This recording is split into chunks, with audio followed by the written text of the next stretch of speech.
नमस्कार मित्रों, आज हम इस कहानी में सुनेंगे कि कैसे शिव जी की आस्था ने बदली तकदीर। शिव, जिन्हें महाकाल, भोलेनाथ, शंभु, नीलकंठ और अनेक नामों से पुकारा जाता है, उनकी महिमा के अनेक किस्से धार्मिक ग्रंथों में वर्णित हैं। शिव आदि है और अंत भी, अर्थात शिव सृष्टि के कण कण में विद्यमान है। इस कहानी में शिव जी की महिमा को चित्रित किया गया है, जो आपको भक्ति और आस्था के सागर में गोता लगाने पर मजबूर कर देगी। एक नगर में एक विशाल मंदिर था, जहां भक्तों की भीड़ हमेशा लगी रहती थी। मंदिर के रास्ते में धार्मिक सामग्री बेचने वाले कई दुकानें थीं। इन्हीं दुकानों में ओंकार की भी एक छोटी सी दुकान थी। ओंकार शिव के परम भक्त थे और घंटों पूजा में समय बिताते थे। दुकान में वे और उनका 8 वर्षीय बेटा कार्तिक काम संभालते थे। कार्तिक पढ़ाई में भी उतना ही ध्यान देता था और हर कक्षा में अच्छे अंक प्राप्त करता था। ओंकार अपनी पत्नी के निधन के बाद कार्तिक को माँ और पिता दोनों का प्यार दे रहे थे। कार्तिक आज्ञाकारी और मेहनती लड़का था। उनकी जिंदगी ठीक चल रही थी कि एक दिन नगर निगम ने ऐलान किया कि मंदिर के आसपास की सारी दुकानें हटाई जाएंगी।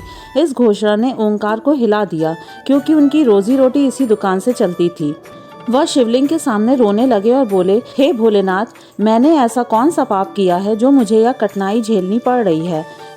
सरकार ने मंदिर से दूर एक नई जगह दुकानों के लिए जमीन देने का प्रस्ताव रखा, लेकिन वह जमीन लीज पर थी और बहुत महंगी थी। ओंकार ने अपने बेटे से कहा, हमें यह जमीन किसी भी तरह लेनी होगी।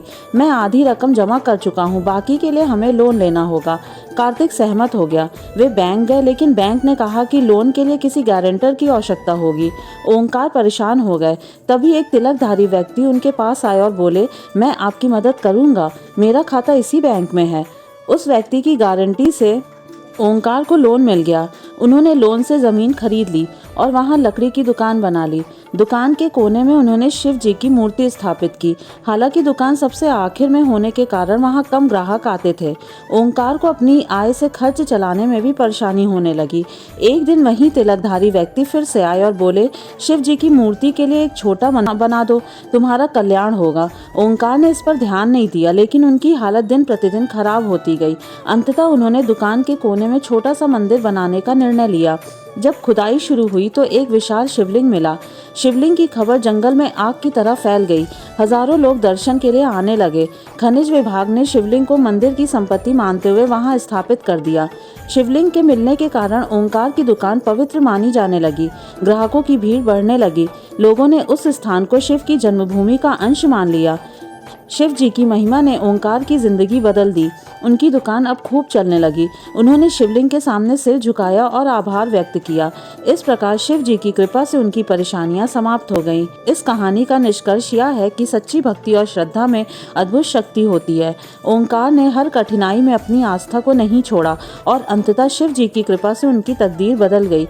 यह कहानी हमें सिखाती है कि विश्वास और धैर्य के साथ कठिन परिस्थितियों का सामना करने पर दिव्य सहायता अवश्य मिलती है। तो दोस्तों, अगर आपको ये कहानी पसंद आई हो तो इस वीडियो को लाइक कर दें और आगे ऐसी ही धार्मिक कहानियाँ सुनने के लिए हमारे चैनल को सब्सक्राइब करें। भगवान भोलेनाथ आपका भला करेंगे।